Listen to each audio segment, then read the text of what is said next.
नमस्कार मित्रों, हमारे YouTube चैनल अधिष्ठान में आपका स्वागत है। मैं विवेकानंद पांडे आज आप लोगों के लिए लेकर आया हूं गवर्नर जनरल ऑफ इंडिया। इस वीडियो को हम दो पार्ट में करेंगे क्योंकि लगभग 12 गवर्नर जनरल्स हैं जिनके बारे में हमें पढ़ना है और उनमें से कुछ गवर्नर जनरल ऑफ इंडिया रहे हैं और कुछ गवर्नर जनरल ऑफ बंगाल रहे हैं। तो चलिए शुरू करते हैं। सबसे पहले आज हम बात करेंगे वारेन हेस्टिंग के। वारेन हेस्टिंग सबसे पहले गवर्नर जनरल ऑफ बंगाल बने हैं। रेगुलेटिंग एक्ट 1773 का जो रेगुलेटिंग एक्ट आया था उससे ये पोस्ट बना था गवर्नर जनरल ऑफ बंगाल। उससे पहले रॉबर्ट क्लाइव जो थे वो गवर्नर ऑफ बंगाल रहे हैं और 1773 एक्ट के थ्रू ये पोस्ट डेवलप किया गया था। इन्होंने रॉबर्ट क्लाइव के द्वारा जो डुअल गवर्नमेंट सिस्टम लाया गया था उसको इन्होंने एबॉलिश कर दिया। इनके टाइम पीरियड में विलियम जॉन्स ने एशियाटिक सोसाइटी ऑफ बंगाल की स्थापना कर दी 1784 में। उसके बाद इन्होंने गीता जो हिंदू धर्म की सबसे महत्वपूर्ण ग्रंथ है उसका चार्ल्स विल्किन उस समय इंग्लिश में ट्रांसलेशन कर रहे थे। उन्होंने उसका इंट्रोडक्शन लिखा है, यानी कि हेस्टिंग ने उसका इंट्रोडक्शन लिखा है। कलकत्ता में मदरसा की स्थापना कर दी 1780 में। और इनके टाइम पे 3 वॉर हुए ब्रिटिश और अनदर के बीच में। जो सबसे पहला जो है एंग्लो मराठा वॉर 1775 से 82 के बीच में लड़ा गया था, जो ट्रीटी ऑफ सलवाई से रोका गया। सेकेंड है एंग्लो मैसूर वॉर, जो कि 1780 से लेकर 84 के बीच में लड़ा गया और इसे ट्रीटी ऑफ मैंगलोर के थ्रू रोका गया था। और रोहिला वॉर, जिसमें ब्रिटिश ने नवाब जो थे अवध के उनकी मदद की थी और नवाब ऑफ अवध ने रोहिलखंड को अपने अंदर एनेक्स कर लिया था। इनके टाइम पीरियड में 1781 का एक्ट भी आया जिसके जरिए गवर्नर जनरल ऑफ काउंसिल और सुप्रीम कोर्ट ऑफ कलकत्ता इन दोनों के वर्क को क्लैरिफाई किया गया, क्लियरली डिवाइड किया गया कि आप दोनों का काम क्या है। इसमें एक खास बात है कि इनके टाइम पीरियड में ही पिट्स इंडिया एक्ट भी आया गया, पिट्स इंडिया एक्ट।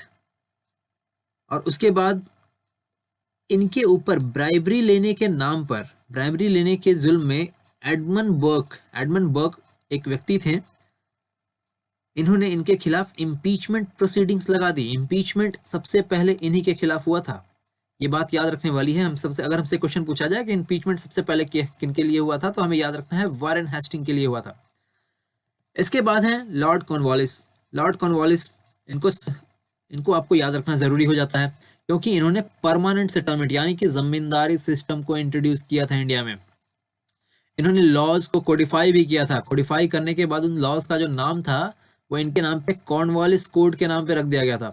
और सबसे बड़ी बात है, ये father of Indian civil services हैं, यानी कि भारत की जो सिविल सेवा है उसके फादर इन्हीं को कहा जाता है क्योंकि इन्होंने ही यूरोपियन मॉडल पे अथॉरिटीज को, सिस्टम को इंट्रोड्यूस किया था और उसी के जरिए इंडियन सिविल सर्विसेज एग्जामिनेशन को इंट्रोड्यूस किया था।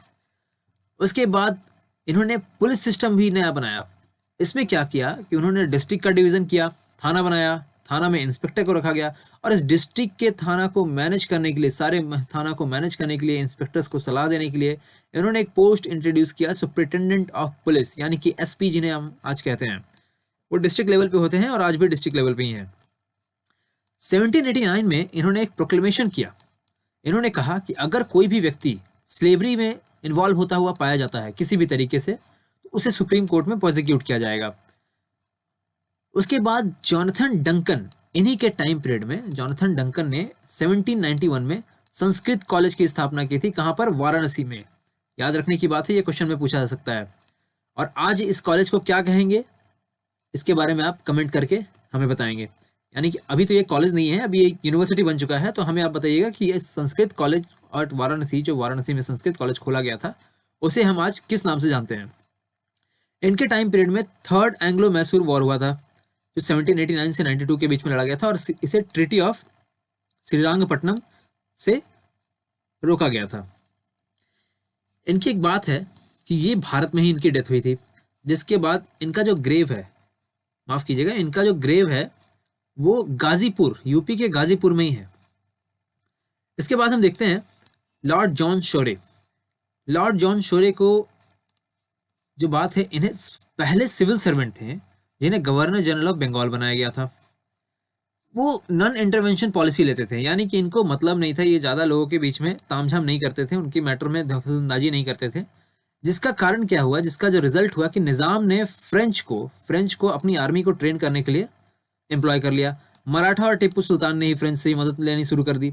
इससे क्या हुआ कि जो ईस्ट इंडिया कंपनी थी, ब्रिटिश थे, इनका जो पकड़ था देश में वो कमजोर होने लगा पॉलिटिकली।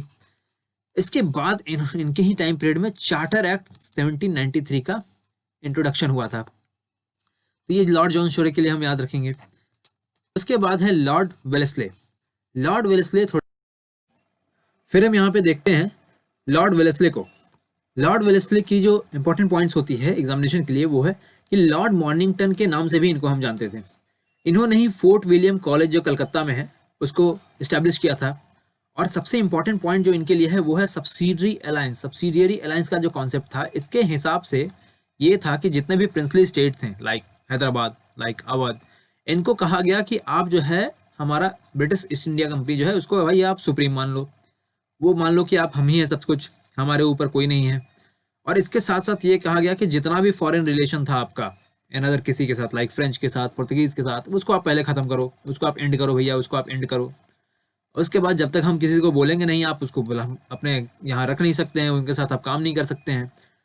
तो ब्रिटिश इंडिया कंपनी की पावर को देखते हुए सबसे पहले जो इन्होंने सब्सिडी अलायंस को एक्सेप्ट किया था वो थे निज़ाम ऑफ हैदराबाद। निज़ाम ऑफ हैदराबाद ने इनको सबसे पहले सब्सिडी अलायंस को जो वेलेस्ले ने लाया था उसको एक्सेप्ट कर लिया। उसके बाद इन्होंने कुछ वॉर लड़े थे, जिनमें से सबसे इंपॉर्टेंट है second Anglo Maratha war. Second Anglo Maratha war जो कि ट्रीटी ऑफ बैसिन से खत्म हुआ था। अभी हम एंग्लो मराठा वॉर देख रहे थे कि यहाँ पर एंग्लो मराठा वॉर जो सबसे पहला लड़ा गया था वो था हेस्टिंग के थ्रू। अब यहाँ पे हम देख रहे हैं जो सेकेंड एंग्लो मराठा वॉर है वो किसने लड़ा है, वो वेलेस्ले ने लड़ा है। तो ये कॉन्सेप्ट आप याद रखेंगे। फोर्थ एंग्लो मैसूर वॉर जो सबसे लास्ट वॉर है एंग्लो मैसूर वॉर का, इसको वेलेस्ले ने लड़ा था और टीपू सुल्तान को हरा दिया था। टीपू सुल्तान को हरा दिया था। तो ये पॉइंट यहाँ इंपॉर्टेंट है, हम याद रखेंगे कि एंग्लो मैसूर वॉर में लॉर्ड वेलेस्ले ने टीपू सुल्तान को हरा दिया था। यहाँ पे एंग्लो मैसूर के वॉर के बाद एंग्लो मैसूर वॉर किसी तरीके से दोबारा नहीं हुआ है, टीपू सुल्तान चले गए हैं। यहाँ पे टीपू सुल्तान का चैप्टर क्लोज हो गया था। फिर इसके बाद जो इंपॉर्टेंट छोटे छोटे आए थे वो थे जॉर्ज बार्लो। जॉर्ज बार्लो इन्होंने policy of non intervention princely states के साथ लिया, यानी कि कोई मैटर नहीं करेंगे भैया, हम आपके साथ लड़ाई वड़ाई नहीं करेंगे, हम अच्छे से रहेंगे, आप भी अच्छे से रहो। लेकिन इनके टाइम पे हुआ था white mutiny of Vellore. Vellore में एक व्हाइट म्यूटिनी हुआ था, ये 1806 में। ये इंपॉर्टेंट पॉइंट इनके लिए होता है। उसके बाद आते हैं Lord Minto one. Lord Minto one 1805 से लेकर 1807 तक। इनके टाइम पीरियड में ट्रीटी ऑफ अमृतसर, महाराजा रंजीत सिंह के साथ ट्रीटी ऑफ अमृतसर हुआ था 1809 में। उसके बाद चार्टर एक्ट 1813 भी इनके टाइम पीरियड में ही आया था। तो ये दो छोटे छोटे गवर्नर जनरल ऑफ बंगाल्स रहे हैं छोटे टाइम पीरियड के लिए। ये उतने इंपॉर्टेंट नहीं है, बट इनमें जो व्हाइट म्यूटिनी ऑफ वेलोर है वो इंपॉर्टेंट होता है, और चार्टर्ड एक्ट 1813 और ट्रीटी ऑफ अमृतसर ये इनके लिए इंपॉर्टेंट पॉइंट है। आगे का जो गवर्नर जनरल ऑफ इंडिया है उनको हम कल से देखेंगे। अभी तक गवर्नर जनरल ऑफ बंगाल आ रहे थे, उनको हम अगली वीडियो में समझेंगे और उन्होंने क्या क्या काम किया था उसको हम देखेंगे। अगर आपको वीडियो अच्छा लगा हो तो please do like, share and subscribe.